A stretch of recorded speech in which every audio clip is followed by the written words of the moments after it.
Baseball is dead. Rest in peace. It's a very scattered podcast today. This is take 2. I'm on hotel Wi-Fi. I'm trying my hotspot this time. I'm in Arizona for the MLB draft combine. And someone that I'm talking to today, Dallas, is of interest, I think, to you and to many people. Does the name Bryce Eldridge, does that ring a bell to you at all? Bryce Eldridge. That name does ring a bell. So Bryce Eldridge is a two-way player. I think we posed a question like a few weeks ago being like, hey, Shohei Ohtani's at the top of his game right now. How long before we start to see other two-way players being like, I think I can fucking do this at the big league level? Well, the answer is it might be this year, at least as far as the draft goes. So I'm gonna be asking him about that today. I mean, what I need you to ask is, what does he foresee being the biggest challenge to him moving forward through the ranks as a two-way player? Does he think he can be a two-way player from right now all the way through the system? Mm-hmm. Or does he feel like at one point in time it's going to be very clear to him where the responsibility or where the priority needs to go? Because he's an infielder. He's a first baseman, right? I believe if it's just the same kid I'm talking about or same kid I'm thinking about. Yeah, I think he's a first baseman. Bryce Eldridge, 6'7", 223. He's 18, first baseman, right-handed pitcher. Out of Madison High School. Imagine being fucking... Yeah, you know what? I'm not taking a picture with that dude. Yeah, you fucking are. No, I'm not. Yeah. The James Madison, because I heard about this kid and I instantly called my buddy who went to James Madison University and was like, yo, you might not be the last slapdick to come out of James Madison University. I think there's this. He's like, he was looking him up. He's like, actually, that kid's in fucking high school. I was like, oh, great. So he's way better. He'll never have to go there. Yeah. Bryce Eldridge, 6'7", 223, 18 years old. Oh, just a cute little fella. He's one of the top two-way players in the entire 2023 draft class. So that would indicate that there's other two-way players. Dude, I mean, how many? 1,000. You could say this. They're probably not 6'7". This guy probably has an exo velocity of like 120, which is why he's being projected of being the next Shohei. Well, he blows like 95 off the mound too, from what I understand, from what I remember. Yeah. Keith Law said, I can't imagine taking him as a pitcher when he's more advanced and offers more upside as a hitter. So then hearing that, what I would say is, all right, Bryce, we're going to roll the pole and go take some ground balls. In the interim, let's figure out a way to try to stay polished on the mound if you would like. Maybe that's the conversation. That's why I always am curious. Here are his statistics for 2023. As a pitcher, 9-0 with a 106 ERA, 66 strikeouts in 39 and 2/3 innings with 8 walks. Jesus. And then at the plate, he hit 422 with 8 bombs and a 17-16 OPS. Well, just what I hear out of there is, as a high schooler, he had more victories than walks. Yeah. All right. That's what I hear there. That's what I like. That's what gets me aroused is he's won 9 ball games for his team. And en route to that had walked 8 total batters. Yeah. I love that. He can hit 96 with the fastball. Yeah. He's got a solid change. See, that's the thing. And low if he can hit 96, with a bat, that's where maybe the advancement comes in. And I haven't watched the guy play, so just kind of watching him approach. What does it look like going the other way? It says, he can hit the ball out to all fields. I would think that moving forward, unless a guy reveals himself to be a talent like Shohei Ohtani, and I don't know that you're ever going to come across that, I think it's a viable option moving forward to be able to try to utilize guys who have this club in the bag later down the road in their career and try to maximize them when they get to the big league level. Now, is there a way that you can put these guys on a path in the minor leagues that allows them to develop on both sides? I think maybe, but that's going to take some serious investment and commitment of time and patience from the player as well as player development staff, because there's going to be frustration when one thing isn't working well and you still need to pay attention to it. And it almost starts to feel like it's at the sacrifice of focusing in the other area where we are doing well. And maybe the thought is we could really take another step if we were to spend time prioritizing this. But if you're still going to go get the hacks in the cage and we're not really going to spend the time that we need to maybe on pitch design, well, then you got to understand why that slider is not going to take the step that you needed to take to get to the wipeout level you want it to be at, so you can compete at the big league level, because you're dicing kids up in AA right now, but we really need to take that next step. But you got to get your hacks in. So what do we want to do? So Joey has done an extensive amount of research on Shohei for multiple YouTube videos that you've done. In your opinion, Joe, how, just because of what the work ethic that Shohei puts in and how much of a freak and how much of a unicorn he is, how far away do you think, I'm not saying how far away are we from the next Shohei, because we may never see another Shohei ever again. How far away do you think we are to seeing a two-way player, even just in the minors? Like right now, like it's like, you talk about the next Shohei, like in our minds, like, yeah, someone else that can fucking hit at an elite level and pitch at an elite level. We need to accept, and I don't think that people get this. Like, I think that people think that if there is another two-way player, that he's also going to be really good at both. We may never see a player as good as Shohei Ohtani ever again, ever. So how far away do you think we are? Huh? Yeah, I mean, like I don't think it's impossible, because like we keep seeing how none of us are going to be alive for it. None of us are going to be alive for it. Maybe, but like I even think back to I use the Daniel Bard Joel Zumaya comparison all the time, where we're in 2023, and as recently as 2010, a pitcher throwing 100 miles an hour was a spectacle. Now it's like, I mean, it's still, when you see 100, it's still like, ooh, but it's not like, oh my God, like I just saw something that I may never see again for the rest of my life. Like this is a circus freak. He can throw 100. Well, we see it a lot now. But I'm just saying, like, it's in 2023. So 10 years from now, it wouldn't blow my mind if there was another two-way player that was good, but still, like the bar is always going to be Shohei. Like, it's very hard to, I think it's going to be very, very difficult to surpass the bar that was set by Shohei. This is why I always go back to the draft of Hunter Green and Brendan McKay, because those were two top-tier draft picks that, coming out of high school, were able to do both. Brendan McKay more so to the point where it was entertained of him being a two-way guy at the professional level. That doesn't work out.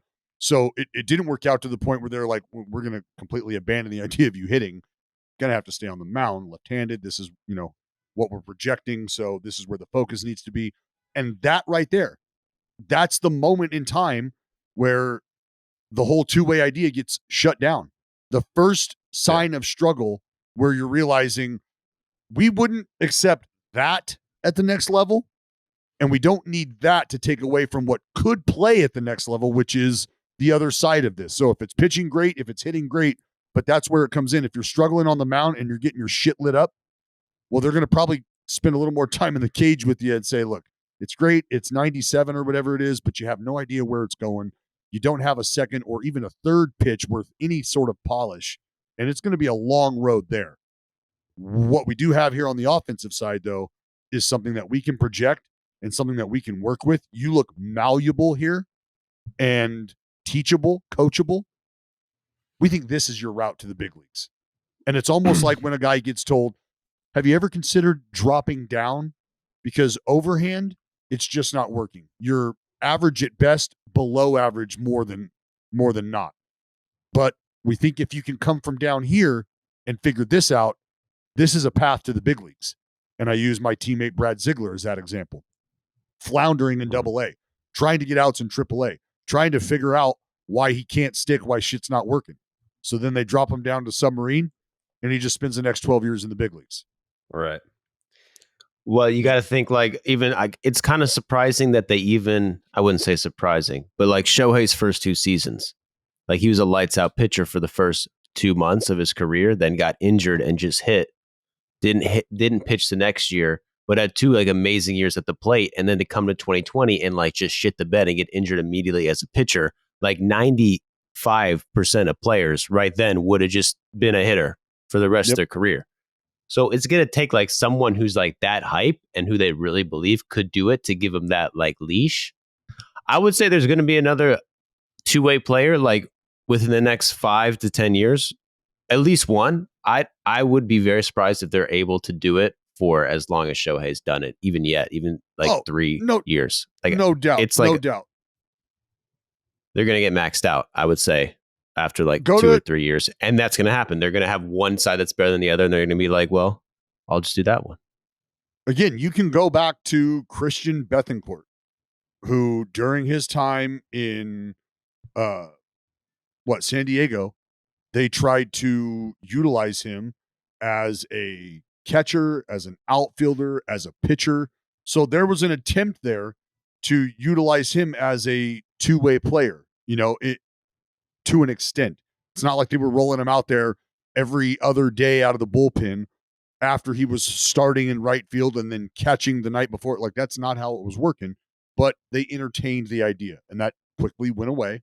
And he now just catches, and he now just hits, and he's doing just fine. But not Shohei, right? And it takes, like Jerry said, and this is what I said earlier, the investment has to be there from the player development side as well. So should you run into a huge hurdle like Tommy John, what's the move? Do we let him roll out there and hit? Or do we make him rest because we think the upside's on the mound? And so it's a sticky conversation to have. It's a lot of faith. I mean, Shohei had to win every single award there is in Japan by the age of like 23 to be able to even get the opportunity to try for more than like 2 years. Right. And we're talking about everything that he's done in the big leagues now, still going to be evaluated by teams when they talk about what Shohei's going to be doing later in his career, right? For everything that's working out right now, you're still trying to figure out what it looks like 8 years from now. Is he still doing this on both sides of the ball at this rate 8 years from now? Because holy shit, if that's the case, but I don't know how many of us believe that will be the case. That's why this fucking free agency, I don't want to touch it now because I feel like we're going to be beating it to death the second that the season ends. But it is going to be a fascinating conversation because if you're an executive, you have to be sitting there thinking what we just said. Like, how long can you keep this up? To Joe's point, a guy gets hurt as a pitcher in 2020, and it's like most guys would be like, all right, well, I'm just a hitter now. Like, I hurt my elbow, but I can still fucking hit bombs. That's fine, whatever. And then you're just going to forecast that out over the next 10 years with a guy that's already been doing it. I don't know. I can't wait to see what happens. It's not my fucking money, so I can't wait to see how many zeros end up on the end of that check. It'll be really fun. But for now, I will be interviewing maybe the next 2-way player in the big leagues. We don't know. Jayhay, you didn't have any input on this. What do you think in terms of like what we're seeing now with Shohei? I think we've also beaten it into the ground about how great he is, but I still, even through that, don't think that people truly appreciate that we may be seeing the greatest player ever, like right now. And even though I'll be sitting there talking to a 2-way player that's going to be entering the MLB draft, he could be very good and still not be a fraction of what Shohei Ohtani ends up being when it's all said and done in his career. What do you think is the future of the 2-way player in Major League Baseball? Yeah, so I know the appeal of Shohei is that he's, a two-way player and the greatest of all time, but just to reiterate, like by weighted runs created plus, just purely offensive production, he's been the best player in baseball this year. So like the two-way, where the two-way thing becomes interesting to me is where the inflection point is. How good does a guy have to be overall? How good does he have to be at both things? What can the gap be between how good he is at one thing and how good he is at the other before it tilts so far that you just want to lean in one direction, even if he's really good at the other thing? Like there's just so much. Sometimes that's relative to each other, right? Too, because like you could have a guy who's a good hitter and a good pitcher, right? That you may just, if they're even, you let him stick with both. You could have a guy who's a Hall of Fame hitter and a great pitcher, and it's like, well, what do we do here? It's going to be a decision that's unique per organization, per team, per time. So let me ask you this question. I don't know. Let me frame it to you like this way then. You fucking nerd. Numbers wise, WAR. Mm-hmm. Are you accepting of a average performer on both levels? If I have one player to give you, but I'm giving you average performances offensively and on the mound for your team, do you take that? That would be an immensely valuable player. I think if you are getting league average production at I'm just making it up. Let's say second base, and pitch and starting pitcher, for 130, 150 innings per year or whatever it ends up being. That to me is a guy who probably ends up belonging on an MVP ballot, not winning most likely, but being on the ballot, because like that's just remember that league average, performing average. Yeah. On both sides of the baseball should have you in the MVP conversation. Yeah, or just on a ballot. Maybe he finished. I haven't thought about this. No, that's why I said just like seventh, eighth on a ballot. Yeah, like sure. It should be a guy who is firmly in the All-Star game, and that sort of thing. What's up, Joey? Does it make a difference if he's playing second or than if he's a DH? I suppose it does make some level of difference, because I was implying some level of defensive value at second base that wouldn't exist as a designated hitter. I think the answer there would be that the offensive threshold would just be higher at designated hitters. So you'd have to be a better hitter if you're just going to be a DH. But I still think that type of player it would be extremely valuable. Like I'm trying to think of a response DH to that level. is the response to that is always, though, like if you're if you're telling me that you don't want to acknowledge what's happening on the mound as part of his defensive prowess, it's tough for me. No, I'm not to just saying I'm not acknowledging that. No, not you. No, not you. Just okay. Anybody because and Joey asked the question, and I quickly responded with it should, because of what that individual is doing now. Because if that individual is playing second base and hitting and then going on the mound and pitching, nobody's doing that. Right. Nobody. That would be a different animal. Not even Shohei. Sure. Yep. Not even Shohei. Nobody's doing that. But just like Aaron Judge doesn't pitch, Shohei doesn't play center field. And then if we go farther, we remember that there is something that Shohei does do on the mound that Aaron Judge doesn't. And then the argument is, well, it's Gold Glove defense in a premium position. Okay, this guy's in the fucking Cy Young conversation. Like, when are we okay with what you're getting from a two-way player and justifying him still being there? And that's why I asked you if we're getting league average performances from one individual on both sides of the ball. That seems valuable to me, especially if a team is probably harboring one athlete at least that is performing below league average offensively and defensively. Yeah, I think we will see a two-way player who is also participating as a traditional defensive player within the next 5 or 10 years. Like I think that's happening. It would be fun and as not hell. some like carnival act, just a person who is a real contributor at whatever position. I think that's happening. They won't be Ohtani. Well, think about but, yeah. No, but think about a guy in his same organization, right? Walshy. Right. There was some talk there for a while, right?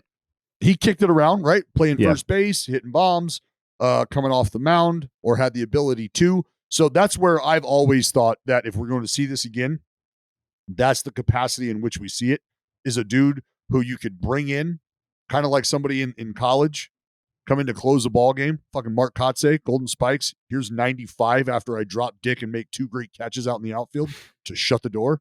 Like that.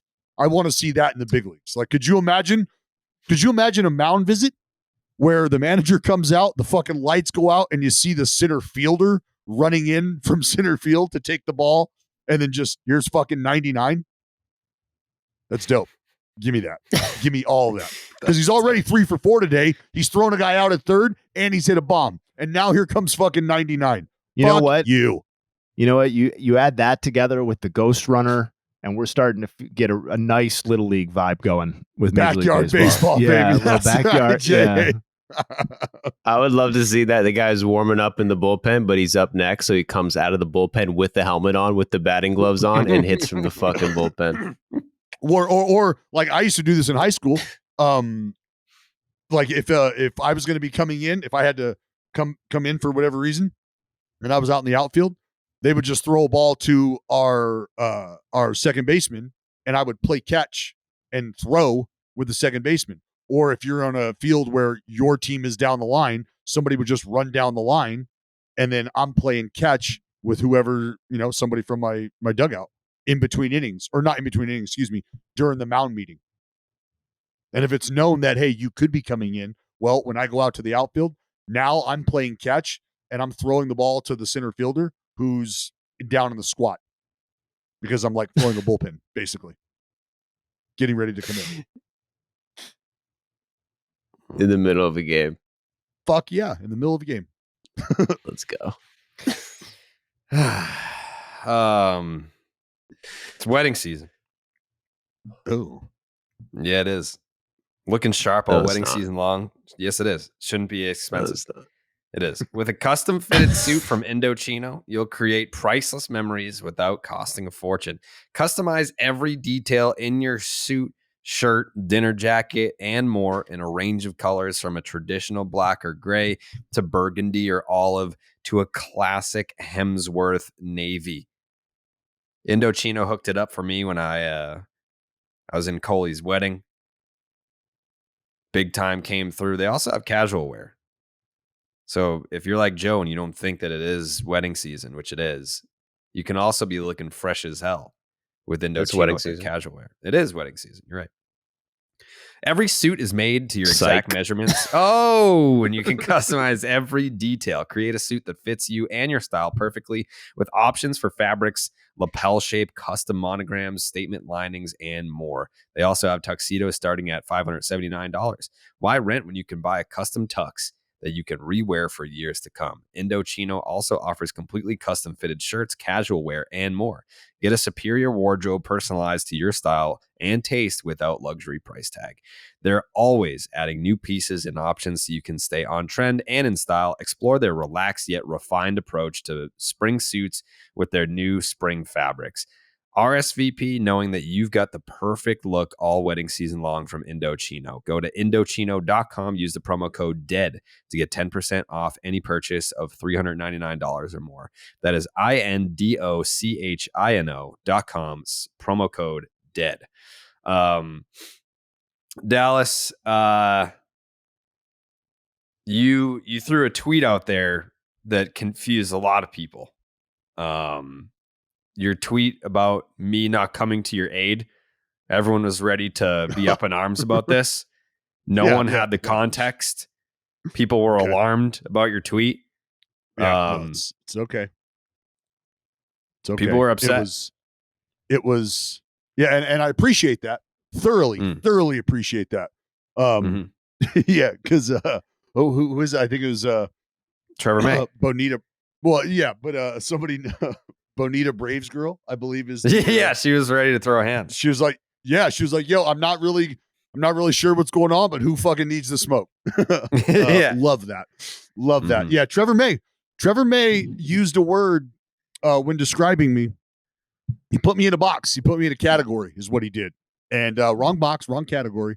And we had words. Journalist. Oh, we had words about this in the dugout yesterday. Yes, we did. Yeah, he called me. He added me to the baseball journalists list. Well, you are a journalist. What he added now. me to. You're not a player anymore. You're a journalist. Definitely not a player. Definitely not a journalist. Definitely. What you're doing right now, this is journalism. No, this is podcasting. When you interview players and broadcasters I have not interviewed a player this year. You can't tell me that what Bob Nightingale does is journalism and this is not. when we have guests on this podcast, that's journalism. It's a form of journalism. I've never written a journal entry. I'm not a journalist. I'm a baseball. I'm a broadcaster / podcaster. I think that's a journaler. Yeah. Whatever. Either way, Trevor May put me on a list, and I had some words for him. I had some words for him about that, and that's okay. We've cleared the air. Everything is great. I love Trevor May, but Trevor May is now on one of my lists. And if you'd like to add Trevor May to this list, feel free to tag him as well. The list is dudes who have sullied my good name by calling me a J that I'm now going to have to rumble with. That's the list that Trevor May is on. So if you would like to add Trevor May, that's at I am Trevor May. If you'd like to add him to the list of dudes who have sullied my good name by calling me a J that I'm now going to have to rumble with, please feel free. Okay. And you've interviewed Trevor May in the past as part of your journalistic career, yes? When Trevor May was on our podcast earlier, yes, I interviewed him on our podcast as a podcaster. That was a great journalistic feature that you did. It was good journalism. Never done journalism. What about when you talked to Bob Tewksbury? Well, Jared talked to Bob. Did we just not put that out? Like, I know it gets referenced all the time. I can't remember if like we cut out the part where he was an asshole. That was a good question. I feel like that was like our first editorial decision that we had to make with an interview. That's the only interview that we never put out. I think we put it out. We did? I feel like there would have been. I don't know. Maybe at that time there wasn't going to be the groundswell of like what just happened. Like, maybe or maybe it was very early. Yeah, maybe it was early, or maybe we should just say it that Bob Tewksbury wasn't moving the fucking needle for us, and the interview didn't get any traction. So thanks. See, Dallas, that's what a good teammate does. That's what a good teammate who has your back does right there. That's what a good teammate is. That's Jayhay. Yeah. And I'm going to give myself credit here because no one else will. I've come a long way with my self-confidence with my legs, because Dallas, being a horrible teammate that he is, threw a tweet out there making fun of my legs. He's making fun of this. He's making fun of that. He is stoking the flames of the internet trolls, welcoming them to come into my mentions and say very mean things to me. And read the tweet. I'll have you know that it had no effect on me whatsoever. I was just sitting there and put it this way. In 2018, if you had asked me to wear a pair of shorts to be a part of an MLB Network broadcast, I probably would have turned down the opportunity to be on MLB Network. I'm like, listen, it's either pants or I'm not doing it. Like that, I'm not wearing shorts on national TV. Just not happening. No, listen, I can't let this. No, I have to read the tweet. I start grinding, and I build a gym in my basement. I put a goddamn leg press down there. I put in the work, and it's still not complete. I'm not going to sit here and tell you that I'm Quadzilla yet, but I'm getting there, and I put in the work to actually have quads so that I can wear shorts on national television. And I'm proud of where my legs are at. I'm proud of where my legs are at. And you know what's annoying, Dallas? When fat people put in the work to lose weight Everyone's like, oh, yay, the fat people are skinny now. When I was 113 pounds, you know how hard it is to be a twig and put weight on? Very hard, very hard. But I get bullied on the internet unmercifully. And here I am putting in that work to get some muscle on my legs. And I think it's there a little bit. And still, I get the people being like, oh, twig legs. Listen, chirp however the fuck you want.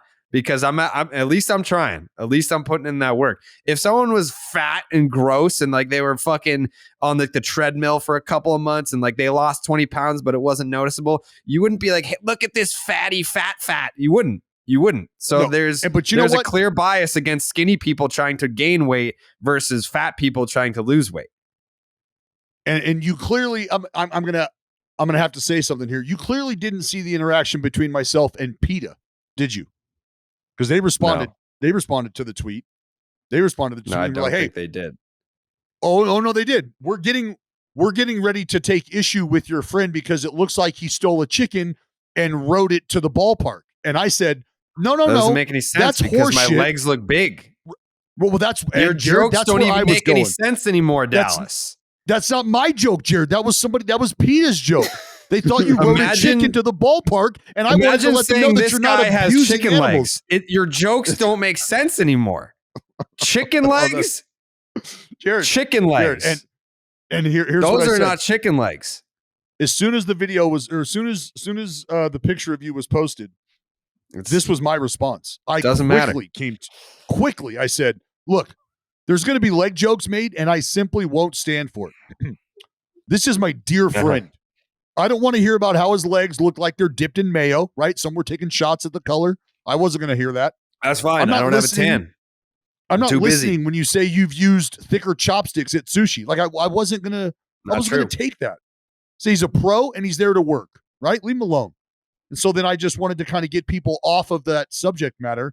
And I just asked you a combine related question. I asked, who you thought was going to leg out the best 60 time. So I don't know why you took any of what I said personally. It wasn't an attack. It was quite literally a defense.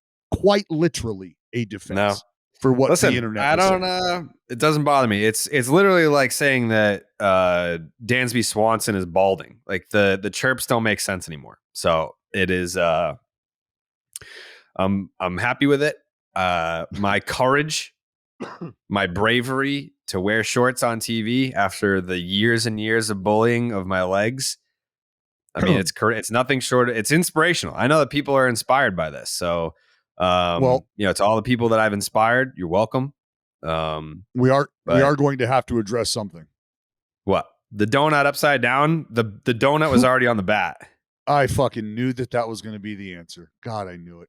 I knew that was going to be the answer. It was just laying around. So they were like, hey, go down in the tunnel and like take some warm-up swings in the cage. And like I went in there and there's actual fucking first round potential guys there's two cages. One guy was hitting off the tee. The other one was like doing underhand like soft toss.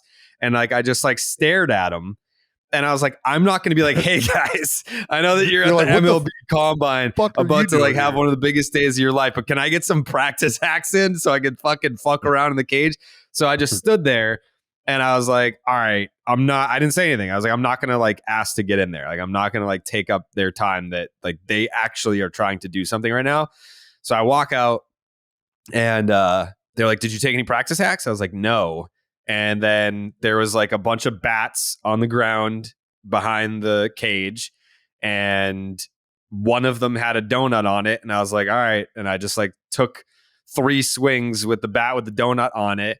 And then took BP in front of some of the best like amateur players in the world. And people were like judging he's out on his front foot. Yeah, because I haven't fucking seen a baseball thrown in my general direction in 13 fucking years. 13 years was the last time.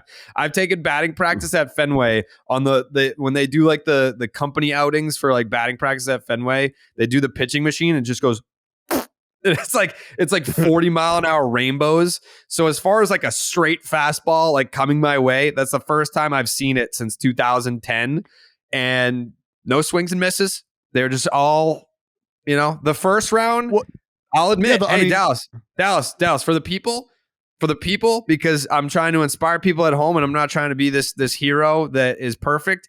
First round, I was a little nervous. I just didn't want to swing and miss, which I didn't. Yeah. Went up there, fucking putting the bat on the ball, and I only thought I was going to do one round.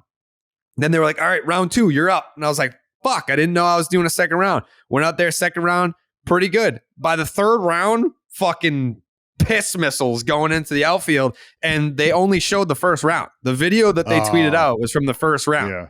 Like, I was just getting my time. So my practice swings was on a national stage. My practice swings were presented to the world as though, like, this is it. This is what he's got. But the third round, where I was just whack, whack, whack, everything just fucking on a line just to kinda center field, that never saw the light of day. You tapped right back into, because something we do know about you is you will compete your ass off as a fully grown man against amateur youth. And you have no problem doing that. Yeah. That's That was that's one what of we the, know. that was one of the replies to the tweets. Like, I tweeted out the video because thank God, Team USA, shout out to Team USA. They had video of the third round.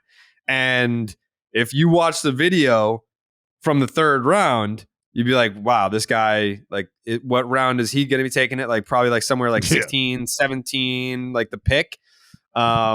So they had awesome video of me just absolutely fucking destroying a ball into outer space. And that this is my third round. Looks amazing. And I just shout out to Team USA for having the proof, because if I had to sit here today and be like, MLB Network only showed my first round when my third round was a laser show, I didn't even want to hear what Dallas would have to say about that. You'd be like, oh yeah, of course it was the third. Oh yeah, no one saw it. Oh yeah, a bunch of people there with a bunch of cameras, no one saw it. Well, yeah, shout out to Team USA for getting we got one grainy clip, and the ball. It's not grainy. Just shuts off right HD. After the. It was like it was perfectly edited. They did slow mo on it. No, there's no doubt it was perfectly edited. I'm sure it was perfectly edited. It was. I woke up this morning to 6,000 hitting coaches in my fucking mentions. Oh, your back elbow. Shut the fuck up. I'm a 34-year-old podcaster getting in the batting cage at the MLB Combine in front of the best talent in the world and have the balls to get in there and take some hacks without any warm-ups, knowing that MLB Network is filming the fucking thing. The balls on this guy to get in there and be like, yeah, I can roll out of bed and probably smoke some liners into center field without any warm-ups, having not seen live pitching in 13 years. Right. Yes, credit to me, because no one else is going to say that. That's enough chest thumping. Let's get to the numbers. I've been in this industry for a long time, so I had a lot of sources texting me a lot of information about this batting practice and some of the data. I just want to run through it. So I got a max exit velocity of an average exit velocity of 66.4. So respectable. That's like that's like this, that's like a car on the highway, just chugging right along. Listen, hey, Jay, you get to an accident at 66 miles an hour, you're fucking dead. I'm not disputing it. I try to stay you get hit by 65 a car going or below. 66, you are dead. You are dead. Hey, I'm 65 or below, just man. fucking take it while the dirt gets piled onto your grave right now, all right? The max exit velocity, my source told me, was 88.7 miles an hour. Let's give you 88.7. That's fucking awesome. Let's give you some context.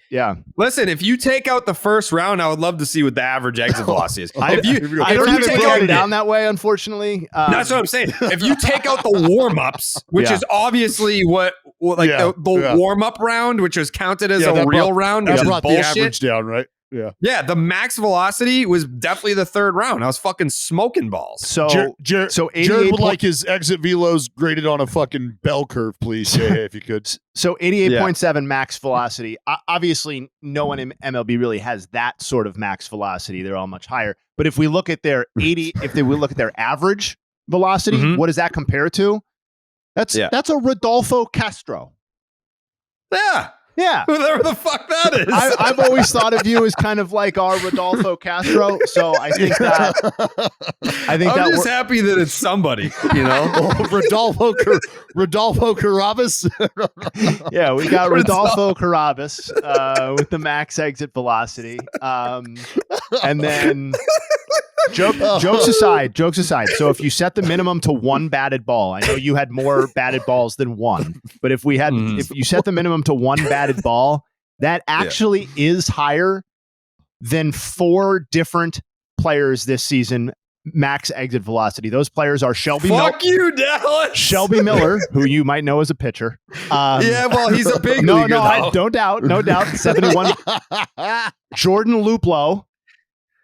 Yeah, met him at and someone named Connor Kaiser, who apparently plays for the Rockies. I have not gotten familiar with his work yet. He has 1 batted ball this year, so forgive me on that one. But those 4 guys, all below 88.7 maximum exit velocity. And then Jayhay. Final data point, max distance, 295. Okay, that's a home run at a lot of Little League parks. That is a home run at the Polo Grounds down the left field line, my friend. So that is. Are you sure? Because the Polo Grounds were 296. No. I looked it up. Wikipedia is telling me 279. I didn't really go to multiple sources for this stat rundown, but yeah. So that's what my source had. So congratulations on all of that. It was very impressive visually. I don't think the numbers really capture how electric it was. Thank you. Yeah. I'm gonna tweet that. Yeah, listen. True or false? Do I have a max velocity, exit velocity that's higher than multiple big leaguers? The answer is yes, Dallas. So fuck you, dude. Well, no, fuck you. No, fuck you. So Shut a up. full swing, you out-barreled some sack bunts is what you did. So couple of guys looking to drop a fucking sack bunt down. No, did you say that was swing? Did you say that was their average exit velocity? No, for those individuals, that was their maximum. That was their max. So fuck you, Dallas. They're on sack bunts. Oh my god, you're a loser, dude. You know what? The last person that I need credit from is Dallas Braden, the biggest fucking hater going. Just never. You're never gonna get credit from that guy. But I know that the people listening are like, "Wow, that guy is probably better than I am. Better than some big leaguers." That's facts. Name them. Let's get Brent Rooker on the show. He'll let you know. Yeah, Brent Rooker will let you know about the cannon that I had in right field in that charity game. Thank you, Jayhay. That makes me feel that makes me feel so much better. Rendolfo. Is it Rendolfo? Rodolfo. Rodolfo. Yep. Rodolfo. Yep. Utility guy for the Pirates. Saugus Domingo. I'm just gonna start calling you Dolph. old Dolph. old Dolphy the dick dropper. That's who that is. Yep. That's incredible. Good for me. That makes me feel a lot better. Yeah. I'm gonna try and contact the powers that be to get that 3rd round, because people were saying Josh Hamilton, and I was like, please come on. Like it was only 5 pitches. It wasn't 27 homers, but yeah, I was pleased with it. It's been fun. Let me. I wanted to ask you something about your time there. Sure. Because it's stuff like that is really cool, because you're around some of the game's greatest talent at that age group. What stood out to you the most? Or was there something that was reinforced for you after watching these guys just move? Did you watch any of the work on the mound? Yes, I almost got fucking smoked. I don't know who it was on the mound, but I was walking behind the backstop and some righty threw fucking 90. So it wasn't an L screen. They just kind of had like a square, field screen. What an L screen would be like constructed as, but it was taller. And he fucking threw one that hit the corner and ricocheted by my fucking head. And I was like, bro, what? Like, it was nowhere close to being a strike or anywhere near a hittable pitch.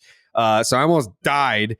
Then, like guys are taking batting practice and I'm out by the pool, which is really cool. I've never been to Chase Field before. That was my first time yesterday.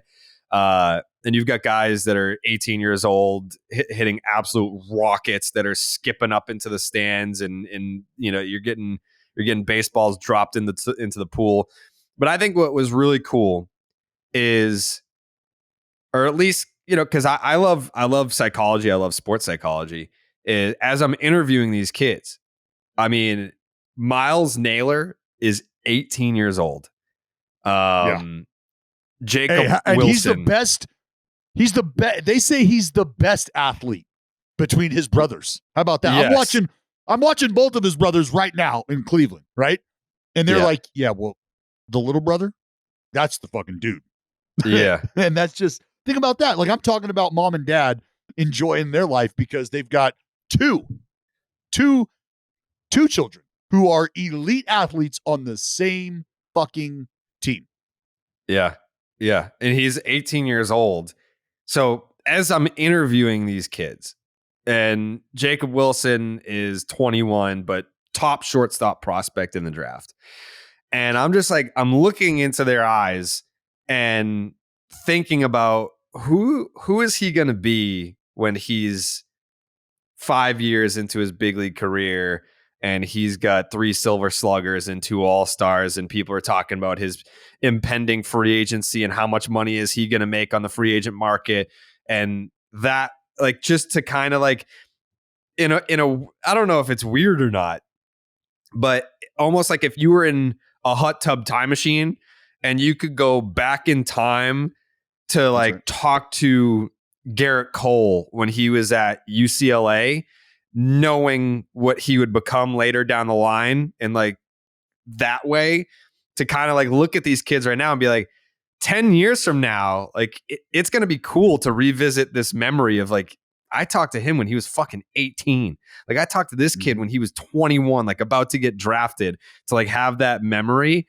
That was kind of like the coolest part, was knowing like these are going to be big leaguers. Like, these are going to be guys in the show, and trying to kind of like store those memories, because that's going to be fucking cool to look back on. Like, I knew them when. It's like when that's why I always talk about, like going to play winter ball and the experiences that come along with that, because you are introduced to, the game being played in a different way, but just different talent. And you're watching it and you're like, holy shit. Like, I don't think I've seen anybody that age do that, move like that, have this sort of capacity. And I always talk about Martin Maldonado, fucking 15, 16-year-old kid when I was playing winter ball. And I'm looking at this kid going, yo, this dude's going to be good. Like, this kid's going to be a fucking guy.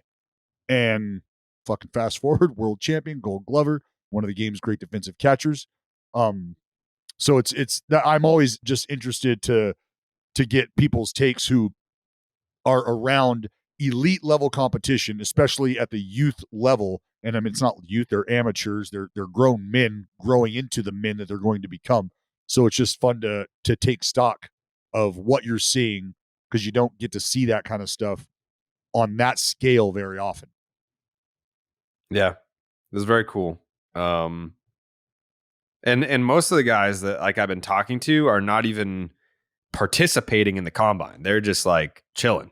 Like, I know I'm going to be, top 20 pick somewhere in there or whatever. So yeah, no, it's cool. I got more interviews coming up today, and I'll be over in the pool. But it's exciting. And successfully, I've been staying on East Coast time. Like, I went to sleep last night at like 9 p.m. Like, me and fucking Sean Casey went to dinner last night. That man has the best baseball stories ever. Like, he's just like, he's the type of dude that's going to tell you a baseball story, but act it out at the same time. Like, he'll tell you the story and then stand up and physically act out the story. Yes. We need to get Case back on the podcast. We had him on in what was that, 2020, 2019? I think that was 19 in Cleveland. We had him and his boys on the bus. Yes. They were on the Yes. RV with us. Yeah, I believe that was in Cleveland for the All-Star game when he came on. We've had him on twice, I believe. Twice? Yeah. I think one was a phoner, maybe? Yeah, once was very, very early on, episode 10. It was Kirkchin and Sean Casey, double interview episode. And then once again at 141, which must be the bus episode. Yes. So his son, I believe his name is Jake. He's playing in the Cape League. And we're sitting there at dinner, and I just told him when we sat down, I was like, hey, man, a rule with me, I'm not going to be bothered or offended if you're like looking at your phone or like I don't feel like you owe me any respect to like be like locked in on the conversation. Like if you got a text or you got a tweet or you like you got to do your thing, like do your thing. Like I'm not like, you don't have to like apologize or whatever. So I got the Red Sox game on my phone. He's got the Cape League going on his phone. And in the 9th inning, it's a 4-3 ball game. And his son just fucking waffles one to pull homer. He's a big lefty. And Case just like gets up and just has all this emotion. He's like, oh, he's just like waiting to like slap my fucking hand off my wrist and just whack. He's fucking pumped. And yeah, that was really cool. And then I don't know, maybe 40 minutes later, his son called him and like they're having like a father-son moment, like on the phone and pumping him up. And that was really cool to see. Yeah. That's awesome. Yeah. That's fucking awesome. Good for Case. Yeah. That must be so Love cool. that There's a lot of those guys. There's a lot of I think two of the kids that I interviewed yesterday had big league fathers, and then obviously Naylor has 2 big league brothers. So there's a lot of baseball lineage in the draft this year for some of the top names, which is really cool. But yeah. Joseph, how locked in are you on the draft prospects? Beyond locked in, dude. I know all of them. You Quiz do? me. Quiz me. Who's I know your guy? Eldridge. He's from the area. He lives near me. So He does? I fuck with him. Yeah, he does. He's the next Shohei. I think he is from your area. He's the white Shohei, bro. Yeah, he's I think he is from your area. I'm interviewing Enrique Bradfield Jr. today. He's the kid from Vandy that if you extrapolated the stolen bases from his college career over a 162 game season, it equals out to 110 stolen bases. Not bad. Yeah, it's running. Yeah, he's where is it? An impact player on the bases. He has 130 stolen bases and 191 career collegiate games. That's a 110 stolen base pace for 162 games. Was caught only 13 times. 91% stolen base rate. Seems like congratulations, you are in Oakland A. We have the 6th pick, right? Yeah. Do you? 6th pick. I believe so. Oh. Yeah, this tragedy won't impact their draft status until next year. Right. Thank God. Thank God. What? Just You know take where the stolen kid, base take rate one of the lies. kids from LSU. That's my draft strategy. Yeah. Yeah, that kid 'Cause they're from 1 and 2. LSU that was throwing fucking 100 miles an hour as a starter. Skeens. Yeah, he what night was that? Saturday? Yeah, I think it was Saturday over the weekend. Kid's a fucking beast. They Just put him on the interviewed him and Nationals. asked him. Yeah. They asked him, what would you tell a kid that had to face you as a pitcher? And he just laughed and was like, be ready for the fastball. Yeah, it's 1,000. So that's really all the advice you need. Well, if you're like me, what you watch depends on what kind of mood you're in. That's why Max is my first pick for winning entertainment. Sometimes I'm craving comedies like Friends or South Park, and sometimes I'm totally into dramas like the HBO original Succession, which Dallas loves, and House of Dragon. I also love cooking shows, Dallas. I don't know if you knew this about me. I love cooking shows like Chopped and Beat Bobby Flay. Tell you like to eat. Yep. And don't get me started with movies like The Lord of the Rings and Shazam. Fat fucking Fury piece of of the shit. Gods. Well, Max is the streaming destination that has the best of entertainment for whatever mood I'm in, anytime. And plans start as little as $9.99 a month. Max, the one to watch. Subscription required. Visit max.com today. The Cincinnati Reds have now won 10 straight games. Unless there was another direction that you were about to take us, Dallas. No, that's it's great. We can talk about the Reds, because obviously,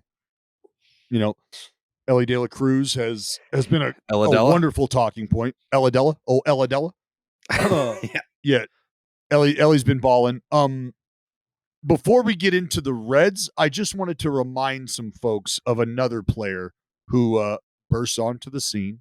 A lot of hype around him. Sent down, came back up, and has since been swinging the bat very nicely. Really, to no celebration, though. So I just kind of wanted to put this in perspective. Ellie De La Cruz, since June 6th, this is his slash line. He's hitting 308, OBP of 379, slugging 519. That's good for an OPS just under 900, 899 OPS. In that time, he's got 2 home runs, 6 RBI, 3 doubles, 6 stolen bases. Well, if you remember the struggles of Jordan Walker, sent down, things weren't going the way that they would have liked to, I guess. Well, Jordan Walker has returned. And since June 2nd, since the return of Jordan Walker, all he's done is hit 339 with a 418 on base, 593 slugging to net an OPS just north of 1,000. He's got 4 home runs during that time, 8 RBI, 3 doubles, and 3 stolen bases. So for all of the hype surrounding Ellie, and it's great because it's been fun to watch the athleticism, first to third, just all of it. Triples, it's been fucking sexy, fun to watch. But Jordan Walker has quietly been doing his thing as well for a team that needs to get their shit together. They totally killed his momentum, his hype, because he came up and was on a hit streak, and it was like, Jordan Walker's the guy. Jordan Walker's the guy. And they fucking sent his ass down when he wasn't even doing that bad.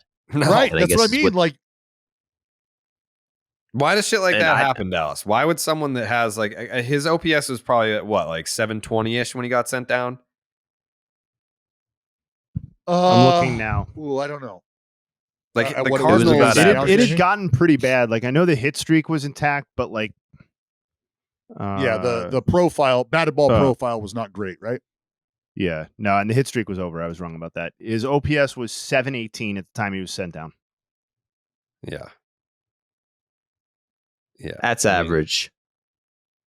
It's not bad. Yeah, I mean, it's not great. Like, it's not like, how dare they send you down, but it's not like a no-brainer that this guy doesn't belong in the big leagues right now. Well, no, but it's like if you bring up the top prospect and he's an average player in his first 3 weeks, and then you send him down immediately. Well, what's even more confusing is it's not like the Cardinals had some sort of abundance of talent and they were crushing it or whatever. Like, they were fucking ass, and they still are. Yeah, but isn't this... Yeah, well, they do have a lot of outfielders. Isn't this proof, like, I mean, to the extent that we can have proof of this stuff, that it worked, though? Like, because he went back... I mean, he's come back and raked. He initially wasn't raking when he got sent down to AAA, and then after, like, the first 3 or 4 games, went right back to raking at AAA. Like, it's impossible for us to know, truly, but it's also hard for me to criticize them for this when, like, they might have sent him down and he might have actually fixed something that was... Because he wasn't elevating. I remember looking at the time, he wasn't elevating the baseball at all. And he wasn't hitting the ball very hard, at least hard compared to what he was at the very beginning. Love to look at his batted ball. Well, there was a bit of a... Yeah, there was a bit of a... is it a power outage, or is it a lack of the power that they thought that they were going to get? Because I think he only hit 2 home runs in that first month, right? In March and April. 2. I mean, he only played 1 game. Yeah. In April. No, Or yeah, you're March, right. 2 homers. 2. Okay, and Mhm. and I mean, there was only. Oh, I want to say there was only like 3 or 4 hitless games for him as well during that entire stretch, during that first month run. And so coming back, I still think there's only been 2 or 3 hitless games for him. But power maybe a little more on display because he's got, like I said, he's got 4 homers since arriving on June 2nd, since coming back up. To your point about lifting the baseball, to your point they need about him. hitting the ball a little harder. He's been their best offensive player since he came back up. And Yeah, you don't but hear anything about him. Nothing. That's why I wanted to, because it was, the Reds are on a hot streak. They've won 10. Ellie De La Cruz has taken the game by storm just because of his freakish athleticism and how fun he is to just watch move. So just wanted to make sure that Mr. Walker was also getting some shine there, not being overlooked, because if that is what you're getting, you'd like to think that could help, as I said, a St. Louis Cardinals team who needs to play better baseball. Just have to play better baseball. You still have hopes for the Cardinals this year? No, that doesn't mean that they don't need to play better baseball. Well, I mean, if you've thrown in the towel, then they don't need to do anything. It'd be nice if they played better baseball, but they don't have to play better baseball because it's fucking over. I mean, it's over, Dallas. They're fucking 31-43. They've won 4 straight. They've won 4 straight, and Here they're we still go. not. They're still in last place. That's Well, fine. we know the okay. Buccos. We know the Buccos are fucking over. That Yeah. take that off the soundboard. We've said it before, and we said that before, and they came right back. They're Punch you in the nose. That's the Buccos. That's what they do. They're punch you right in 14 the and nose. 30. They're 14 and 30 since April 30th. They are a bad team. No, they're experiencing The a bad Cardinals stretch right now.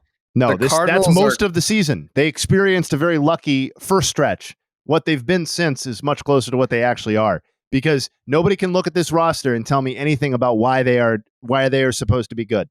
And statistically, there's not much good about them either, because they are bad.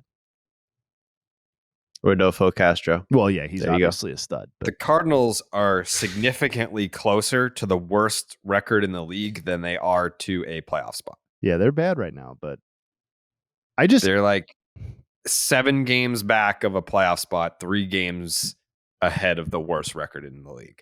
The Pirates are 4 games out of first place. I don't want to fucking hear God. that Dallas. this shit is buried. Dallas. What? Come on. Don't do it. You're riding the Reds wave. You go ahead, feel free, ride the Reds you wave. gonna- I'm not against it. I'm just saying that I got nothing to raise. Oh my I got God. nothing to raise. They lost again yesterday. They didn't. Wait a second. Not only did they lose, they didn't score again. Now that I think about it, This is Now it's just sad. now it is There's just nothing sad. sad about this. I think I'm baseball. We know this about baseball. It's how baseball goes. People were counting the Oakland A's out after the start they got off to, right? Put 7 games in No, a this is row depressing. together. I'm commandeering this theme song. Over the last 8 games, the Pirates are hitting 100 with runners in No scoring problem. position. They're averaging 2.1 runs per game, and their ERA is 6.82. Struggle. It's just a struggle one time through the rotation, Jayhay. That's all. We're allowed to have bad games. We're allowed to have bad games. Especially in a division that has nobody ready to take ownership If this of it. wasn't a So the sensitive Reds- time So to the talk Reds have won about 10 in a row. to talk about vessels sinking to the bottom of the ocean, I would talk about where this pirate ship is headed. But, tough times in the world right now.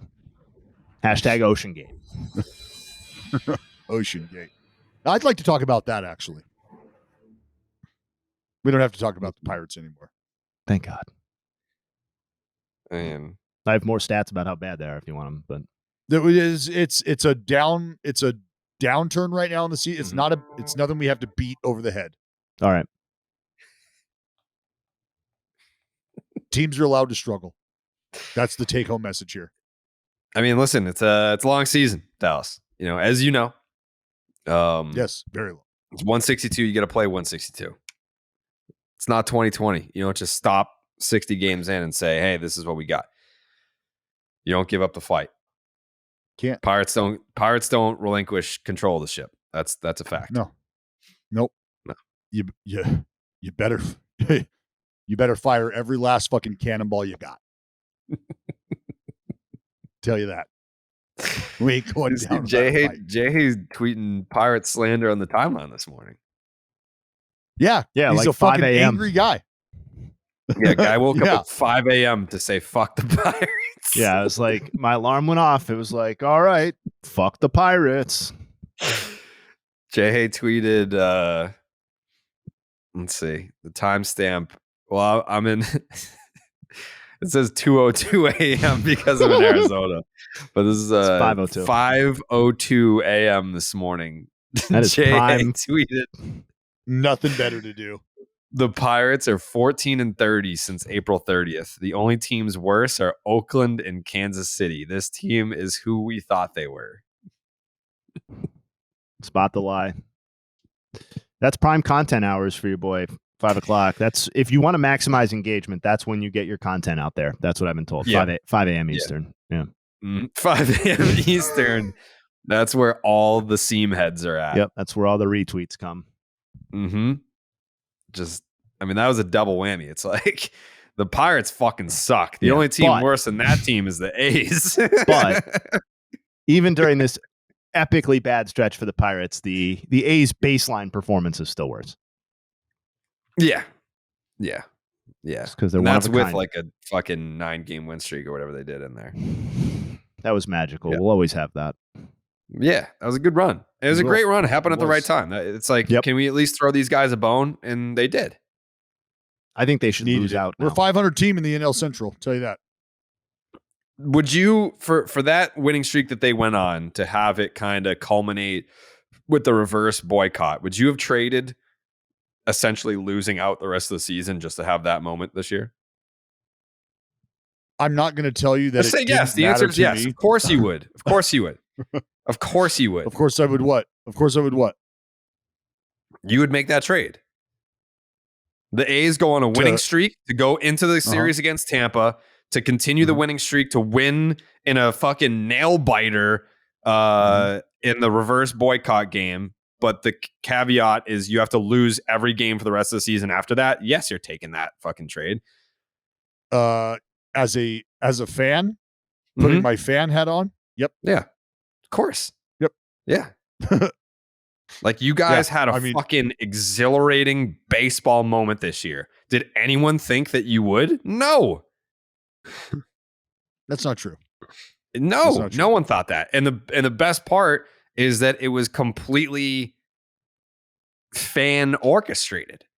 Like the winning streak would have been nice. Like beating the Tampa Bay Rays, the best baseball team in the league, and being the worst baseball team in the league, and having that winning streak and taking a series against the Rays, like that would have been cool.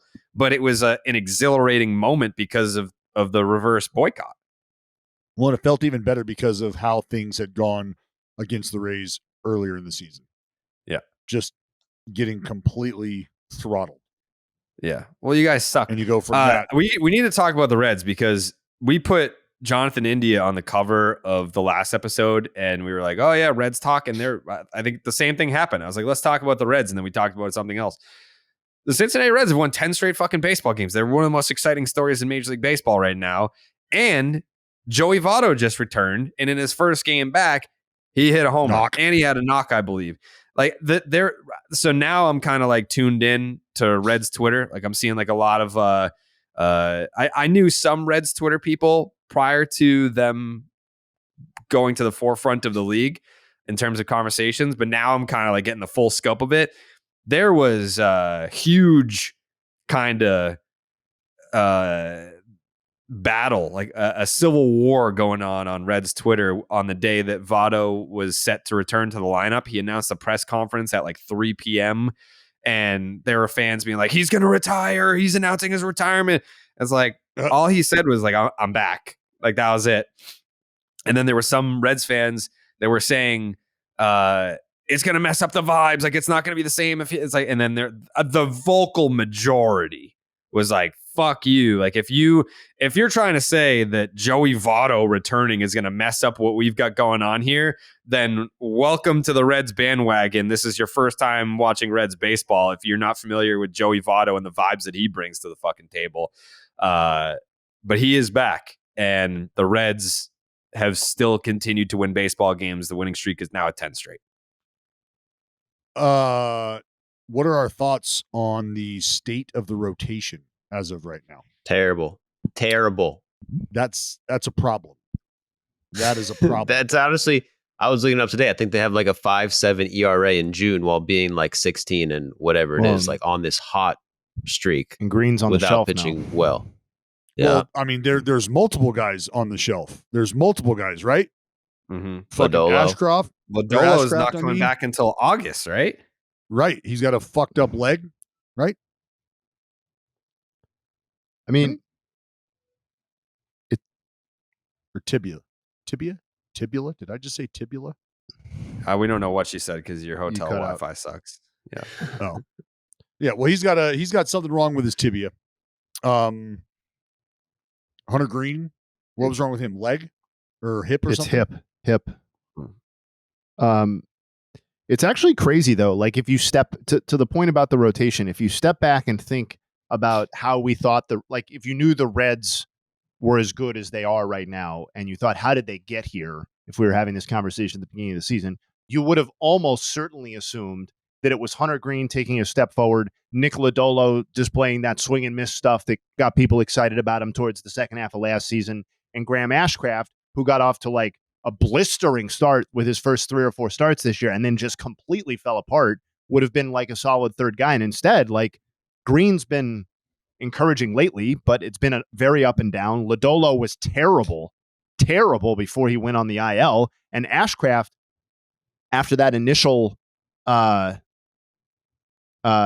strong start, just completely like he was impossibly bad. It's just kind of crazy that they're as good as they are with those 3 guys contributing kind of as little in 2 of the cases as they have. And the funny part is the guys that you didn't name, who we don't know, are worse than that. So it's even worse. I mean, but so how their bullpen is not bad, at least the back end. Yeah, which been all right. I think that's what I'm saying. probably, How's this happened? Well, I think the number one thing, if we're talking about how are they winning the division, I think the number one most important thing to remember is that this division stinks. So like this is now what the 4th team to lead the division at some point this season. So I'm not diminishing the win streak. A's, yeah, no. I know the A's. I know the A's ran through them like a hot knife through butter, baby. I know. Yeah, that's right. Don't fucking forget about it. But I think that's number one. And number two, I think they've received better offensive contributions from a number of places than we would have anticipated prior to the start of the season. Ellie De La Cruz is obviously one of those. Jonathan India is another, but less sexy is TJ Friedel, who might be their best offensive player overall this season. McLean, who Joey's brought up a few times, I know is a prospect to watch, has been really, really good. But like Jake Fraley's been solid. Spencer Steer's been solid. Stuart Fairchild's given them a little bit of something. Kevin Newman has been better than like the worst offensive player in baseball, which is what he was prior to the start of the season. So like it doesn't take that much magic to get 2 or 3 games above 500. You know what I mean? At this point in the season, it's just about how can they sustain it. Now it's like, I think most of that offensive stuff is sustainable. It's not like they have a guy who's got like a 1200 OPS carrying the team, but I just don't know how they're going to get enough outs. I really honestly don't. And I don't know how aggressive they're going to be. It's got to be encouraging, though. Jayhay, it's got to be encouraging. It's simultaneously encouraging at this point. It's simultaneously encouraging and discouraging because you can't take these wins away, and they've gotten these wins without these contributions from these starting pitchers. But if we're being realistic about there's still 60% of the season left, or whatever it is, 65% of the season left, then like, what is this rotation moving forward? So it's Brandon Williams, it's Williamson, Abbott, Weaver, Lively. Like, come on. Like, that doesn't instill a great deal of confidence. Yeah. That's why I wanted to talk about this. That's why I wanted to kick this around. Because the Graham Ashcraft thing is just fucking crazy when you think about how it started. Because I wanted to look this up. Yeah. Over his first 6 starts, an ERA sitting at 2. All right. His FIP 3.56. So still good. Still good. That's over 36 innings. He had 16 walks in those 36 innings, 27 punch outs. But opponents hit fucking 202, a 587 OPS against Graham Ashcraft in his first 6 starts.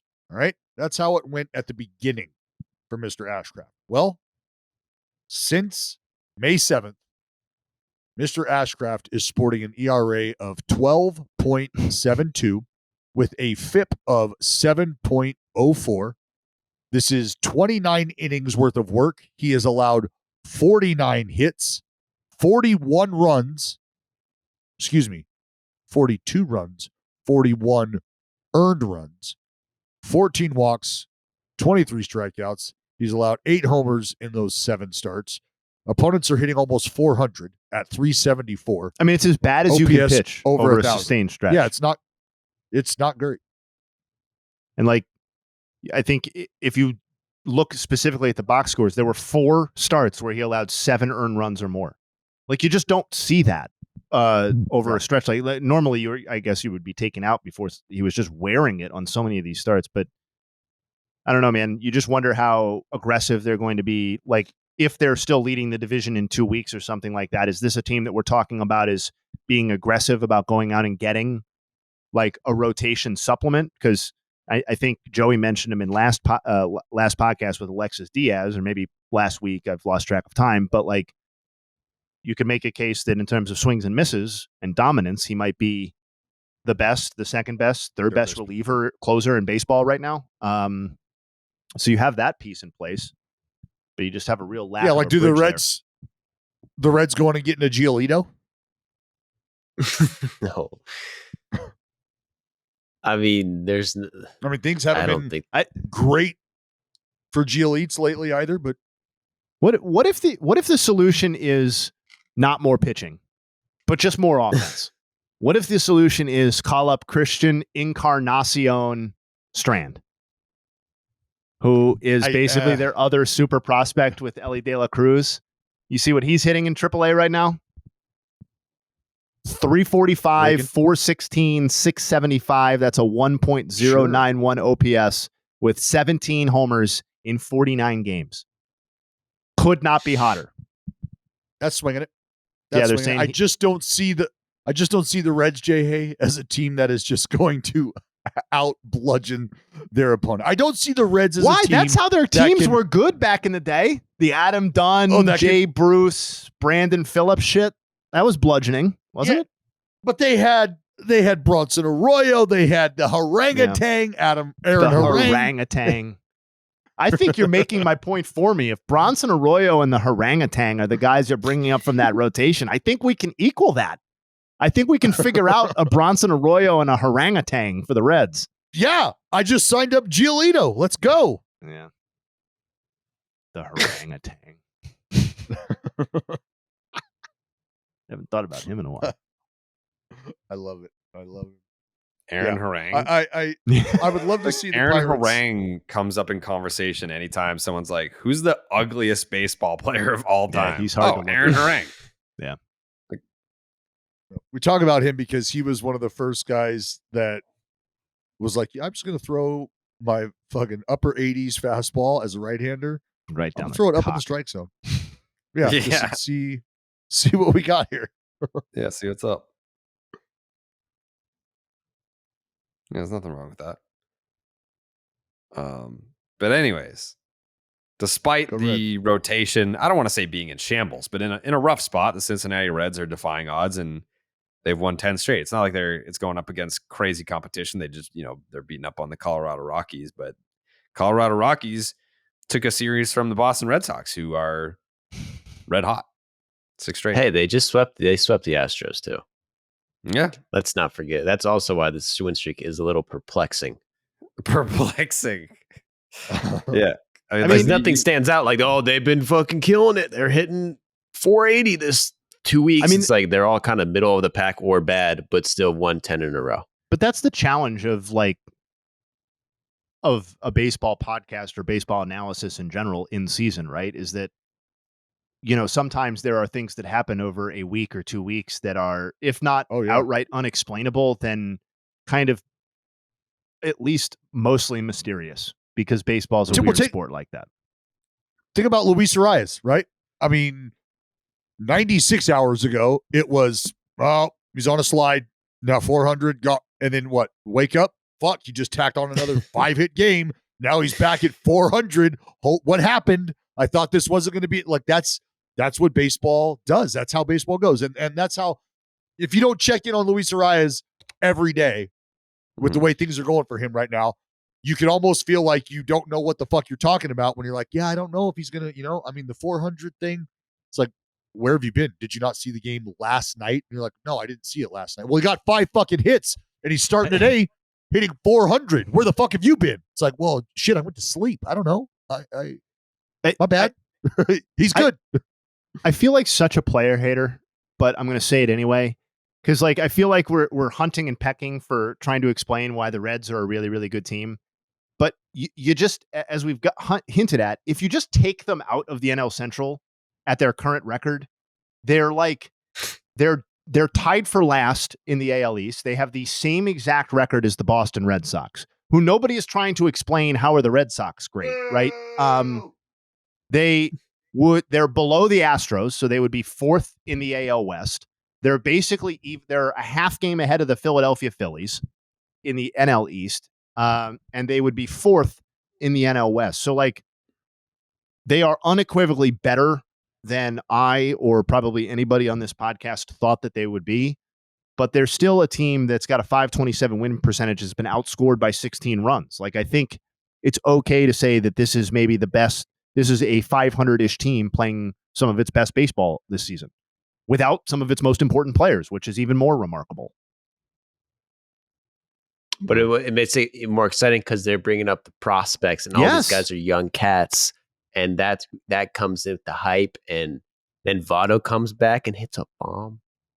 Do you see these? I mean, this win streak's payroll. Their top 5 paid players. Number 1, Joey Votto. Number 2, Mike Moustakas, plays for the Rockies. Number 3, Will Myers, just got cut from the team. Number 4, Ken Griffey Jr. That's their top 4 most paid players. What's Griff doing this year? Ken Griffey Jr. is still getting paid. Yeah. Yep. He's their 4th highest paid player on the Reds.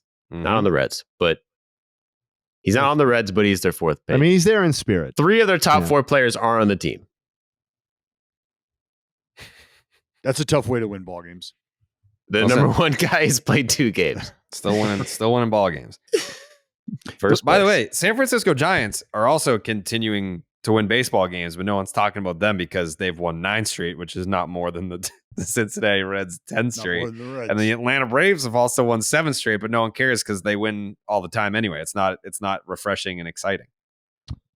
I'm taking a lot of heat on this Giants stuff after I called them boring too.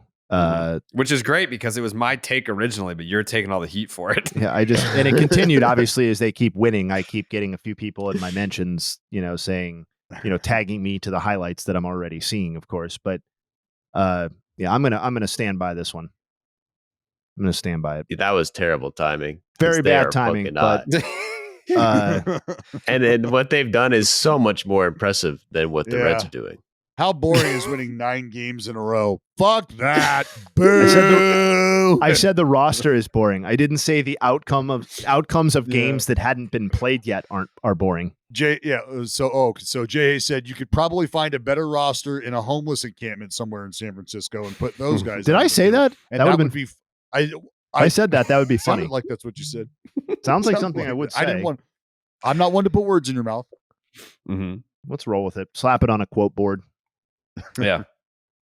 But you've got the San Francisco Giants who have won 9 straight baseball games and hold a 1-game lead over the 3rd place Los Angeles Dodgers. that division is something. It's going to be exciting. Well, I think it's going to be a dogfight for the AL wild card, that last spot.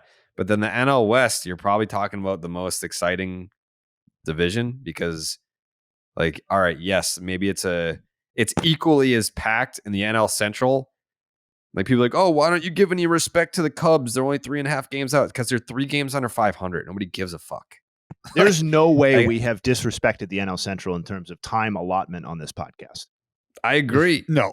I don't think that there has been a podcast that has covered the NL Central more thoroughly than this one. And that predates that goes back to you becoming a Brewers man too. Yes. This is The years long Brewers, investment. Yeah, we've been doing this for It's a long years. Yeah. Yeah. The NL Central this has been an NL Central podcast. Well, to put in perspective the difference in divisions, the Dodgers are light Walker Buehler. They are light Dustin May, Julio Urias, Noah Syndergaard, right? What's the other fella? The other youngster that they had? Pepio? They've got a rotation's worth of arms on the injured list.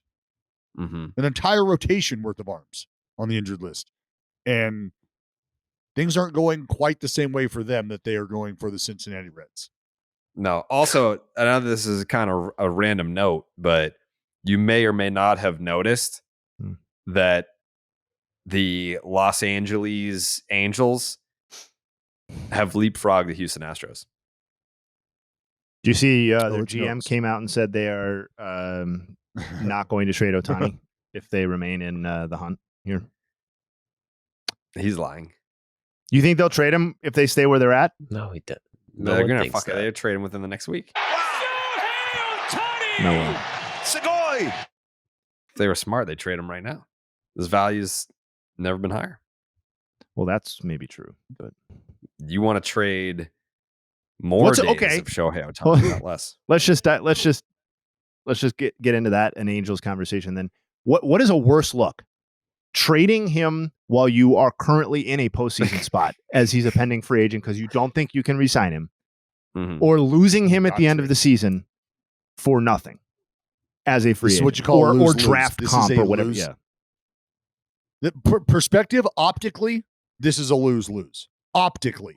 Yeah, it really is. But that's where the lose-lose ends for me because one loss is worse than the other. Which one's worse? Your emotion gets in the way. Oh man, which one's worse? That's a good question. Because at least if you keep him and then you go into the postseason and he's making postseason starts and he's playing or whatever, then you can blame it on him. Like, oh yeah, we kept him, and we didn't win the World Series, but he was on the team. Well, I mean, he could be a scapegoat of sorts, but I don't think anybody's going to say that the only reason that they got there, like no team gets to the World Series because of just one dude. No. No. Like, unless we're talking about a tightly contested divisional race where a player for the last 2 weeks of the season puts the team on his back, and then for the next 2 weeks, 3 weeks of the postseason continues to do what they do, only then. But where they're at right now, it's going to take everybody on that team to get them to where they want to be in the postseason. So I would think walking away from a business perspective, walking away without a World Series and without anything to compensate for the loss, what I feel is probably an inevitable loss, that's not a great spot to be in. And I don't think anybody's sitting here right now telling themselves that the Angels are a premium World Series contender. So what looks worse? It might look worse to trade Ohtani during a period in time in which you are competitive. From a business perspective, it's probably your only move. Yeah. Again, unless you have done what I said, which was had these conversations with his camp to an extent you feel that comfortable. Like, hey, we're good here. We could lose every game from here on out, we're fine because of the conversations I've had with Showtime and his camp. All good. Yeah, but don't you want to get to the work? No, all good. All good. Why? Because I'm confident we're going to sign this guy. It's okay. It's okay. It's okay. And then what happens when he doesn't sign? Is it still okay? The Angels winning are the worst thing that happened to the Angels. Maybe ever. Maybe ever. Because the Angels being in the position that they're in is the worst thing that ever happened to that franchise. Because you would like to have them either dominating the division, where the clear decision is you need to supplement this roster so that we get Shohei the World Series, we get Trout to the World Series, and then you can back up the Brinks truck after that and lock them in forever. You could do that. Or you could kind of meddle along and just ho-hum it all the way down to the end and really hope that the guys you have in the room get you there. And you really hope that the conversation you had with Shohei was one of magnitude. You're just kind of crossing your fingers and hoping he feels the same way about this that you do. That is a shitty spot to be in. He doesn't. He's gone, dude. He gone! It's too bad. It's too bad. They have as it stands right now, the Angels have a 42% chance to make the playoffs. I like those chances. It's a lot of pressure, man. And Angels fans are saying, well, why don't we increase those odds? Why don't we go get some guys to help? I think that's what they're going to do. I mean, wouldn't that be one way of showing Shohei that you are committed to the cause? Yeah. Because I can speak to this part, like even as a player with the A's, when we were winning, the conversation was, if you continue to do this, you will force us to make moves to try to make this better. But if you're not winning, why would we ever entertain changing the roster? It's a clear-cut message. Well, what would Marcus Stroman on the Angels do to your belief and their odds of being a real contender for the World Series, or just a team that's a lock for the playoffs? The best pitcher in the NL right now, I think that's probably going to move the needle a little. But I don't think the Angels are a Stroman away from the division. They're a Rendon away, I'll tell you that. When he comes back, that's it's when the season starts. Season don't start until Rendon can string together 3 straight games. That's because he has been coming back off the IL a lot this year, and they're going right back on it. And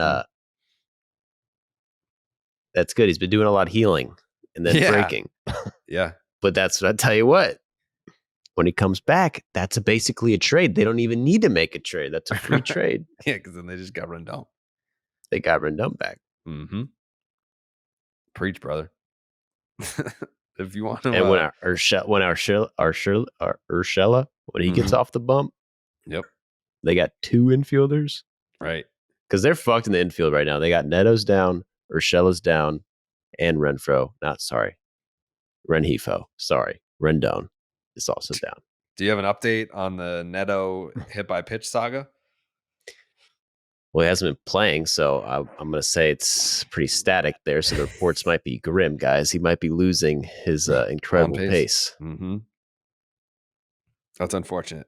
Well, if you want to go see one of Shohei's last games as an Angel, because his time is winding down, by the hour. Buying tickets to your favorite events shouldn't be stressful. Game Time is the fast and easy way to buy tickets for all the sports, music, comedy, and theater near you. With killer deals on last-minute tickets and their best price guarantee, you can stop stressing over the tickets and start getting hyped for all the fun that you'll have. Get your tickets to Angels games, any games that you want, really. But I'm just saying, if you want to go see Shohei's final days as an Angel, the clock is ticking. Forget planning months in advance. They're going to trade him, is what I'm saying. Game Time has deals on tickets right up to the day of the event. Get exclusive flash deals on tickets for football, basketball, baseball, concerts, comedy, theater, and more. The Game Time guarantee means that you'll always get the best price. If you find tickets in the same section and row for less, Game Time will credit you 110% of the difference. Get images of your seat before you buy so you know exactly what to expect when you arrive. Buy tickets in a matter of seconds, 2 taps, and you're set. Tickets are sent directly to your phone, so you never have to dig through your email. Snag the tickets without the stress with Game Time. Download the Game Time app, create an account, use the promo code Jared, Jared, for $20 off your first purchase. Terms apply. Again, create an account, use the promo code Jared, get $20 off your first purchase. Download Game Time today.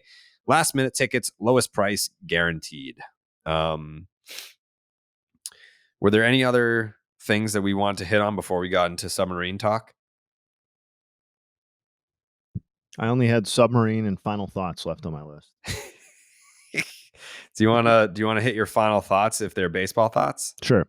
Rapid fire. Fernando Tatis, 15 homers and 12 stolen bases now in 53 games. For his career, per 162 games played, he's now averaging 48 homers and 32 stolen bases.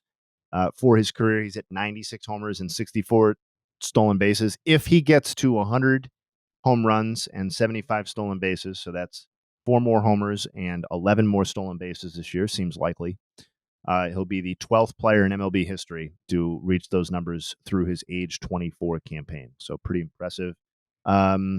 Nolan Jones, a guy I don't think we've called out on this podcast yet, but shout out to the Rockies youngster. He made his debut on May 26th.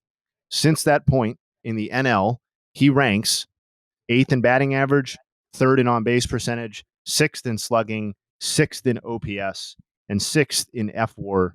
That OPS is 1.070, by the way. He's also one of 5 players with 5 homers and 5 steals over that stretch, joining Tatis, Bobby Witt, Julio, and Corbin Carroll. The Guardians released Mike Zunino as part of that, or designated Mike Zunino as part of that Bo Naylor transaction. Just want to call out, the Guardians spent $22.5 million this offseason for this season alone to pay Josh Bell and Mike Zunino. They have combined for 404 plate appearances and negative 0.2 F-WAR. So $22.5 million might not seem a lot. That's 25% of the Guardians' payroll this year. So that's a pretty costly swing and a miss for them so far right now. And then my boy, Yuri Perez, another hot little start last night. Among all pitchers to throw at least 40 innings this year, he ranks first in ERA at 1.54. He ranks tied for 4th in opponent's batting average at 1.82. And I just want to hammer home how nasty his repertoire is. He ranks in the 99th percentile in fastball spin, 95th percentile in fastball velocity, and then he throws 3 other pitches, slider, curveball, and changeup, and batters are 9 for 79 with 36 strikeouts against those pitches. That's 114. Might be the best young pitcher in baseball. That's gross. That's gross. All right, those are my final thoughts. So, and final thought. Bob Tewksbury was released, and that was episode number 33. Okay. Go check Wanted it to out. put a button on that. Go check it out. Go check it out. It's talk about the book. Buy the book. Buy the book. God damn. Wow. It's a good book. Exceptional. It's a good book. Yeah. All right. I mean, I feel like people probably tuned in for this discussion more than anything else. So it's I mean, let's start here. Please. Did anybody look at the video or see images of the submersible? Yes, and it's also legitimately being controlled by a PlayStation controller. Yeah, it's actually a lower quality controller than PlayStation, is what I've been told. No, I'm serious. I am trying to be funny a little bit, but it is a worse quality controller than a first generation controller. It is. Yeah, would any of us get in that? No. Yeah, especially knowing what we know now, right? Yeah, no fucking way. It's almost like I'm glad that someone else tested it out so that I didn't, because this is something that I would do. So the Titanic is an interest. You're interested in Titanic ruins. That's a thing for you. I have been obsessed with the Titanic since before the movie came out. When I was in first grade, I had a a book about like shipwrecks and discovered the Titanic in this book. And then my dad used to take me to like Barnes and Noble to like pick out books. And then I would go to like Titanic section and then I'd pick out like 5 books. And then he'd be like, well, you can only pick one. And I'd be like, but dad, please, I want 5 books. And he would be like, all right, fine. And then he would buy me the fucking 5 books about the Titanic. And then by chance, I mean, like this is before I had access to the internet, like it's almost like the stars align and they're like, hey, by the way, we're coming out with a fucking movie about this thing. And I was like, what? And I went with my family to see the movie, saw it in theaters 7 times. But yeah, like, no, I was a fucking weirdo nerd that was obsessed with Titanic before Leonardo DiCaprio was drawing Kate Winslet's titties. Yeah, and I have been to the Reagan Library, which is right by my house, where they had the Titanic on display. Like the some of the ruins and some of the shit like they've got on display. So I've also been a Titanic aficionado, if you will. So this definitely this is something like the people with fuck you money, right? Or maybe not even fuck you money, but like, because what is it, 250? I mean, if you can fucking light 250 grand on fire, then you've got fuck you money. 250 grand. I don't know. Maybe I'm easily talked into stuff like this because I'm interested, but I'm like, you know what? Yeah, let's give that a go. Yeah, I would do let's it. Give that a go. Not in that fucking thing though. Like they've got like I've seen. How else are you going to get down there? Well, I mean, what do you do? How do you want? So if you you fancy yourself a Titanic aficionado, you've seen the submarines that like Robert Ballard had like discovered the Titanic while he was in. Then you have James Cameron, like he went down to see it before he filmed the fucking movie. Way nicer submarine. Like it's way fancier, way more high tech. Yeah, no, the price tag probably going to go up. Yeah, and the ability to even do those in 1997, in 1990, or call it 1996. Like, how much money do you think James Cameron spent on the Titanic submarine that he went down there in? Millions. You think he spent millions to go see the Titanic? Fuck yes, I do. Absolutely. Jake, can you get fucking James Cameron on the phone? There's no fucking way that it costs millions. What? You think they're just fucking like, hey, I got 20 grand. Can you get me down to the bottom of the ocean? I want to see the Titanic. Not 20 grand. Well, what do you think? If it's $250K right now just to ride in the motherfucker. Listen, it's not millions. We're gonna get Jake on this. Jake, how many people? No. I don't want to hear from you. I don't want to hear from you about the price. You've never done it. I want to hear from James Cameron. How many people are in the submersible right now? 5. Okay, 250 by 5. That's $1.25 million. I think it's just to ride 250 total. I think it's 250 total. I don't think it's 250 per person. I would have to believe it's 250,000 per person. I don't think it was. Yeah, it's 250 per person, which is why the price tag is what it is. It's 1.25 million just to put 5 people in it, inside of it, not build it. Just to be inside of it's going to run you 1.25 between 5 of you. So now we need to build this fucking thing. That's going to cost you millions of dollars. The submarine, put it this way, Dallas. Even with like, I think that they've come to the conclusion at this point, bad decision. But just on the surface of all the information that they had before getting in the fucking thing, it seemed like a bad idea. Like what? Okay, like what? I'm not disagreeing with you. I'm just like, let's go down the list of. So let's just say you're getting in a submarine to go visit the Titanic. You're probably a pretty big Titanic fan. Yes. Yes. Okay. So you've probably like researched it and you've seen the submarines that I'm talking about that Robert Ballard goes in, James Cameron, like you've seen all these people go down there. It's like, wow, those are like high tech, like fancy submarines. This one kind of seems like the Spirit Airlines of submarines. It's like, wait, you're driving this thing with a fucking PlayStation controller? Like, I would have questions, dude. I would know. What, Jayhay? At one point, he pointed to something and said, "I got this from Camping World." In the video, he's like, "Yeah, I got that from Camping World." And he throws the controller that you thread, and then there's like, hey, there's our one button, our elevator button over there. You just push that. It's like, so what do you like? So what did the your controller guys' issue disconnect? is that does it feel like it's rudimentary? Like it's just not advanced? Is that the issue that you guys are taking? It's not advanced, Dallas. It seems like a do-it-yourself trip to the Titanic.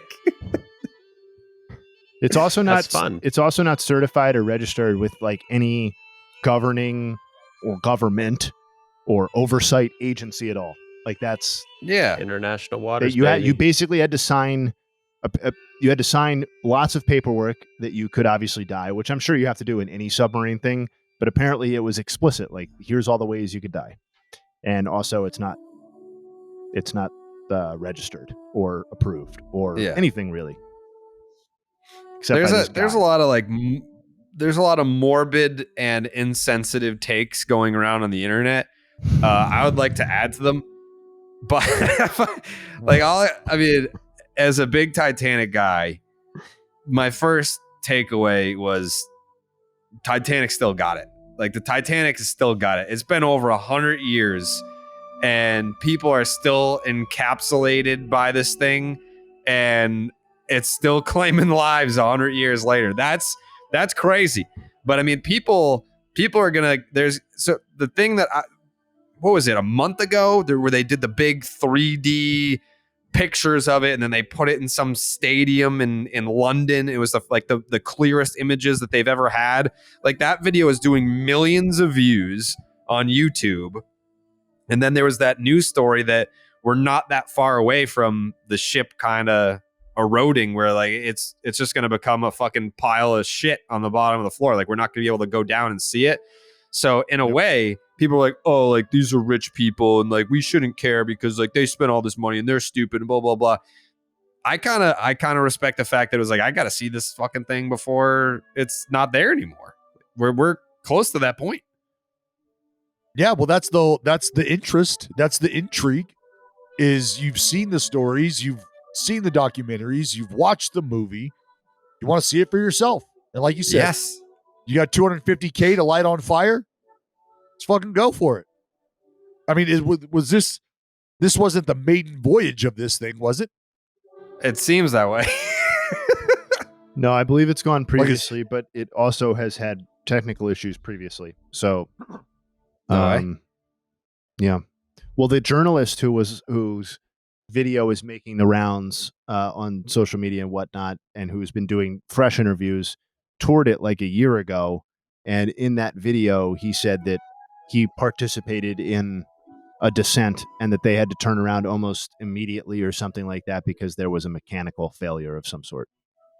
Which he said was not totally atypical of submersible dives like this. But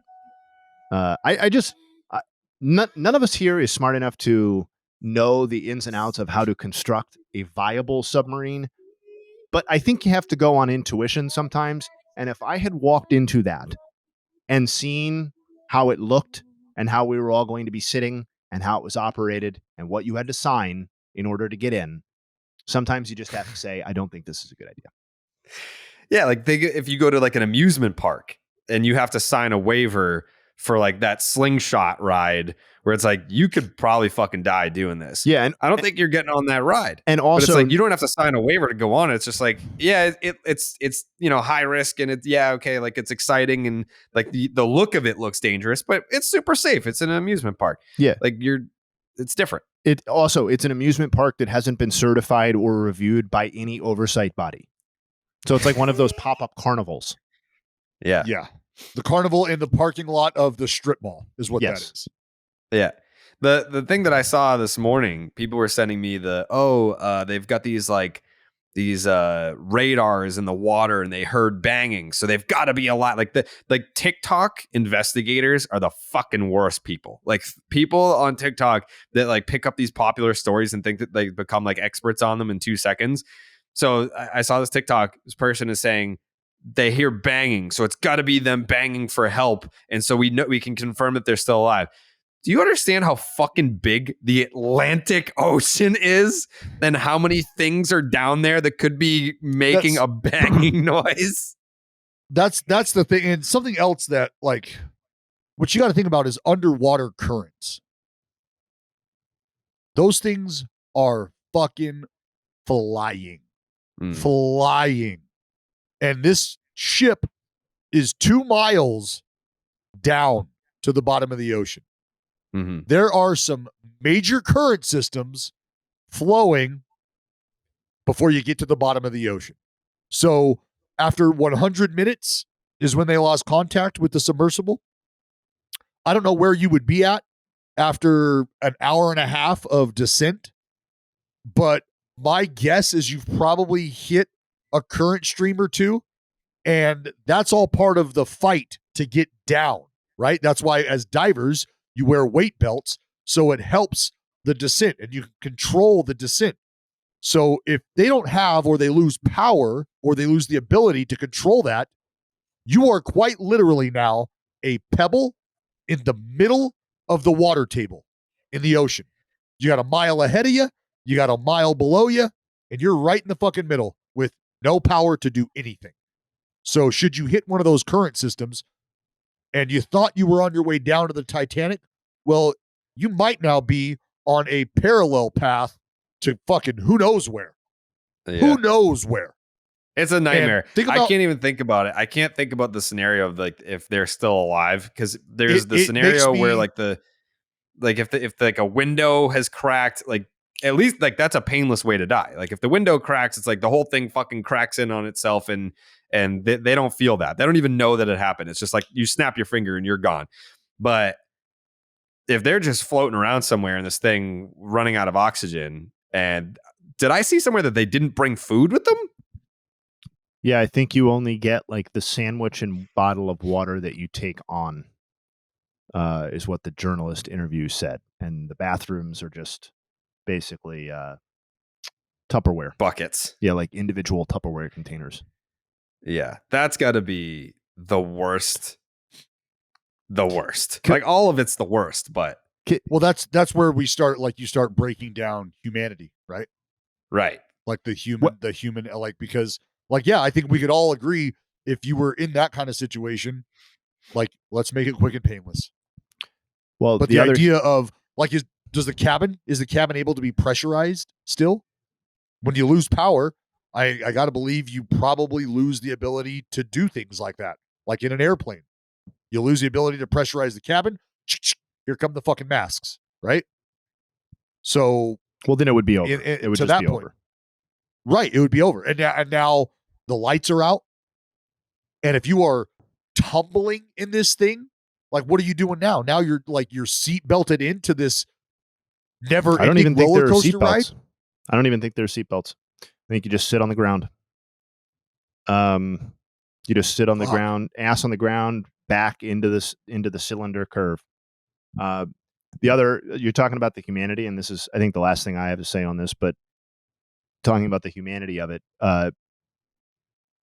pretty unique situation where one of the people who was on there is the CEO and basically, if you wanted to, the cause of this problem for the other 4 people that are on there, right? Like you're staring at the guy who operates this thing right in front of you as you may be running out of oxygen over the course of 5 days. Like I can't imagine that entire scenario and the feelings that would be going back and forth. Oh my God, dude. Because like I'd like to keep you alive because I think you're probably the only one that might be able to keep all of us alive. But you're also. But if we're starting to entertain the idea of none of us being alive, I might have words for you. Well, and it's bolted from the outside too, so they could be bobbing on the surface and they could still run out of air, is my understanding, unless somebody finds them. They could run out of air on the surface. Yes. It has to be opened from the outside. It's bolted by 17 and bolts that was externally. The other thought was, well, what I thought I just saw that there's a ship or there's a submersible that is on its way right now to go and look for this submersible. I believe because there's the theory that they might be trapped inside the Titanic. Well, it's called the thing is called Calvin, from what I understand, Calvin. and it's a submersible that can go down there. So I also saw something where, because diesel gasoline is lighter than water, so that means it's buoyant. What you do is you fill these giant bags of diesel fuel up and you sink them to your desired depth or your desired location. And from there, you would attach those diesel bags to whatever object you're looking to extract and pull up from the ocean floor. You then cut the weight from the diesel bags, and the diesel bags bring up to the surface whatever object you're looking for. They've done this with pieces of the Titanic. So that could be a way where if they were, hopefully maybe stuck on the ground somewhere near this ship, somewhere near the Titanic, and they could locate him, you might be able to send those bags down, bring them back up, and who knows? But just the ability to even get down there, right, is crazy. It's actually there's a Rolex called the Deep Sea Dweller that James Cameron actually taped to the bottom of one of his submarines while they were going down to look at the Titanic to test the depth viability of that watch. Side